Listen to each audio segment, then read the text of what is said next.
Is God's God-centeredness precious to you? This question is one of those continental divides of all theological systems. How you answer it determines how your entire theology develops.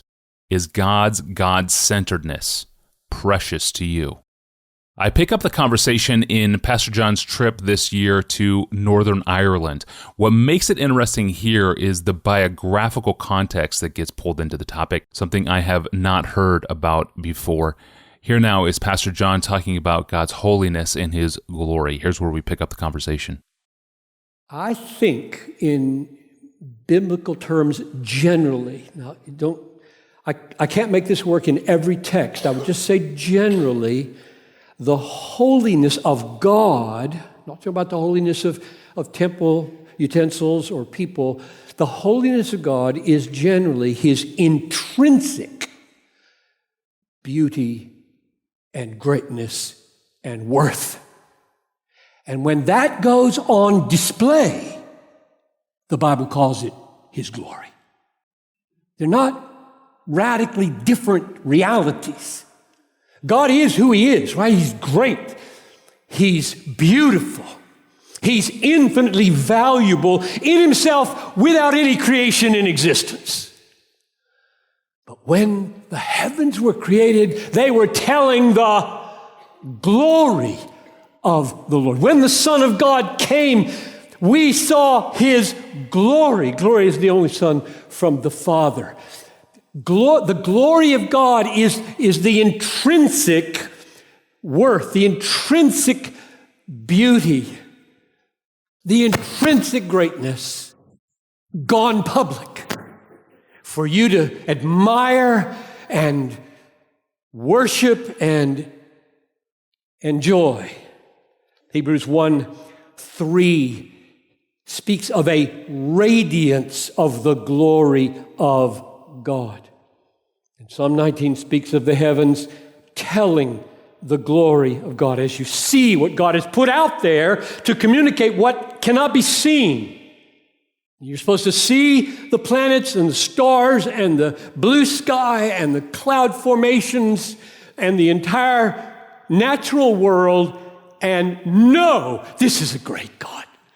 This is a glorious God. This is a beautiful God. This is a true, valuable, infinitely glorious, beautiful being. Now, why do I choose these three words? Greatness and beauty and value. I'm not just throwing those words out there. I've thought, what are those the three words that I should use? By greatness, I am referring to His scope, His extent, His grandeur. I mean, there's no geography, no dimensions in God, but we use language, the Bible uses language of greatness. So that's what that is. Scope, extent, grandeur, beauty, the perfections of all His attributes and the infinite harmony of their interrelationships. If you were to list all the attributes of God that are revealed in the Bible, they would all be beautiful, but the totality of the beauty that makes the glory would be not only each one's individual beauty, but the harmony of them all as they get shown in history and in salvation and judgment. And third, His worth, because the Bible reveals Him as a treasure, more precious, more valuable, more to be desired than anything or anyone in the universe. And that may be the one that you need to hear most. I certainly need to hear it most. Because your heart is going after treasures every day. Every day, your heart is latching onto something satisfying, something precious, something you want. And the Bible's message is, He's the most wantable reality in the world. If you don't feel it, you're wrong. You're broken.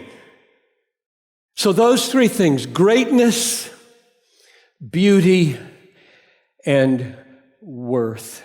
This is the glory of God on display. Now, my experience is, I'm 73 years old. I've been talking about my love for the glory of God for about 50 years.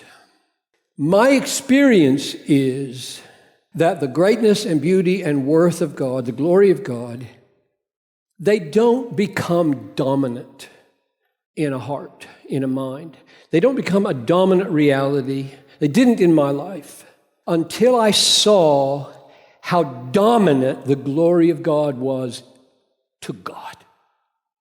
I grew up in a home, my dad probably mentioned the term glory of God in almost every prayer he prayed in my presence, and that was every night that he was home from his evangelistic work. He pronounced it glory, glory. He divided the syllables after O, glory, not glory. I love it because it's just stuck there. Do everything for the glory of God. And my mother would sign off on letters to me in college and graduate school. Whatever you do, in word or deed, do everything to the glory of God. But they never, I'm sure this is not true, but the memories of kids are distorted. I don't remember them ever saying, God lives for the glory of God. God exists for the glory of God. God does everything He does for His glory. And when that began to come home to me, and I had to wrestle with whether I liked a God like that, my life shifted.